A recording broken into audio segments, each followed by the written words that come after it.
Nebraska Municipal League has gone to many of its members out of the 164 municipalities in the state and asked them, what does revenue sharing mean to you, and what would you do if it were to go away, and what do you use it for currently? We just hope to make some of the public and the legislature aware in this state of how important revenue sharing is to municipalities and what it does for them, how it helps keep taxes down and helps them provide the basic services that their residents feel that they need in each individual community. So we hope you enjoy this, and we hope it gives you some feel of what municipal revenue sharing means to us.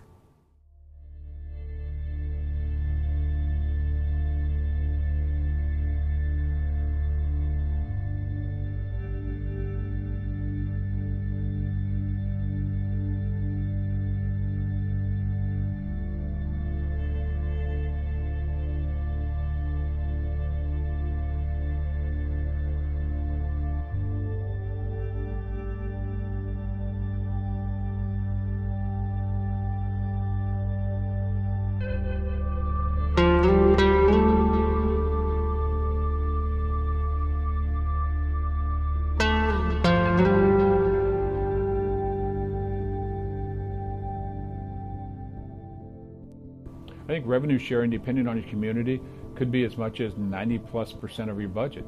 And it's one of them open funding deals that allows the local community to dictate what is important to them. Now, what is important in my community will be different than what it is to another community.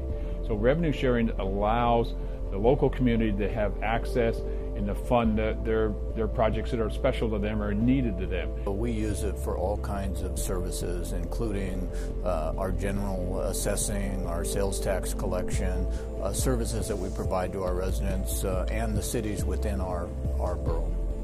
What cuts in revenue sharing do really is shift expenses or shift taxes more of a burden on local government. It really is just a tax shift because our budgets are already pretty lean. Obviously there'll be some cuts in services. It's far more important to some of the smaller communities within our borough that rely on it much more heavily than we do, but it really ends up being a tax shift.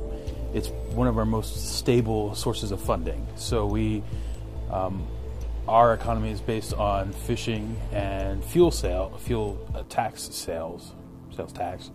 And so those are very fluid operations. One is dependent on each other. And so when we go to make our budget targets, it's very hard to pin what's happening given the amount of regulations that impact our community. So revenue sharing is one of the more stable bases that we can generate a budget or a fiscal plan for the upcoming year. So it's very important to us for stability.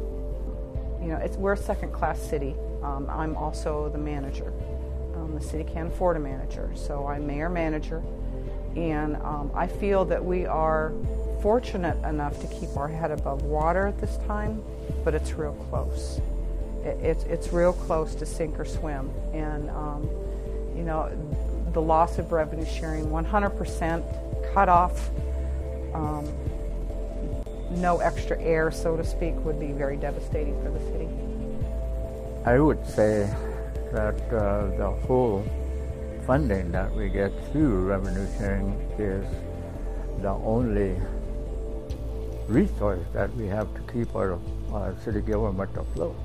Local government is really where the rubber meets the road, and we need to have as much help from the state. And we're reasonable. We understand the financial crisis that we're in, but it gets back to, you know, local governments need to have some amount of predictable support from the state so that we can carry on, and we'll do our own share most of the time, but there are times when we simply need the state to weigh in, and revenue sharing is one of them.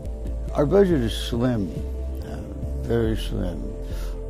We do not have enough funds currently in this fiscal year to even pay for maintenance, for janitorial services. Anything that could be cut was cut this fiscal year. So without revenue sharing,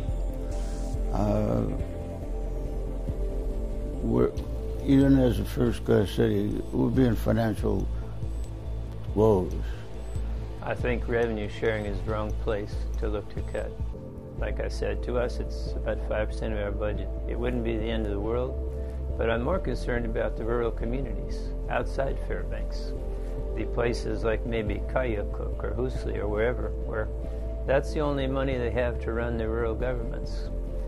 If they don't get revenue sharing, my understanding, a lot of them would have to shut the doors as far as government operations. Revenue sharing is very important to the Denali Borough. It makes up currently, although it varies a little bit from year to year, about 10% of our annual budget, of our annual revenues. And boy, those get dispersed in a lot of different ways throughout the community, and it just does direct good work within our community.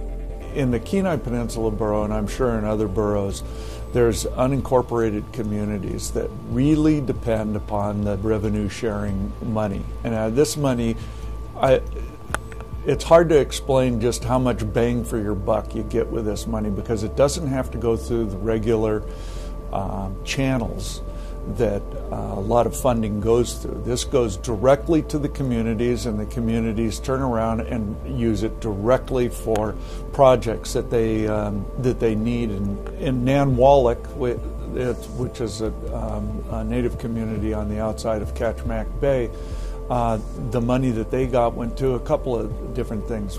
They got a small tank truck so that they could deliver water to the houses during the winter, very important. And also, one year, a lot of money went to Project Grad, which helped them develop some vocational, or build a shop space at the high school for some vocational training. It could be considered a third of our funding for the school. We give the school $1.8 million. We give $80,000 a year to Petersburg Mental Health. So that all comes out of our general fund. So I guess technically part of it could be from the $500,000 in revenue sharing. So like many rural communities, major hubs, Kotzebue being a major hub, the city has grown to rely on that revenue sharing annually to provide for various things. Last year alone, the city used about 87,000 gallons of fuel to heat its facilities. And the price of fuel at our rate of just under $5.80 a gallon is approximately $500,000 in heating fuel for our tiny municipality. We serve a population of 3,200 residents, and clearly if some of the revenue sharing was to discontinue, we'd have to either look at reducing our labor force or potentially looking at reducing some of the services that the city provides. The revenue sharing is very vital to our communities, not just the rural communities, which of course I feel is perhaps more important only because a lot of the revenue that goes to the legislature or to the general fund in the state of Alaska comes from rural areas. We don't see very much of that. Our community, we have no PERS. We have no health insurance to cover our employees. Now, what's going to happen when these mandates come down that we have to do these things? That's what worries me as a manager. We want to be able to provide jobs in the community, and we do provide jobs in the community. It would mean less employment. There's only a handful of organizations in rural areas that offer jobs. The school, if you have a municipality, the tribal government.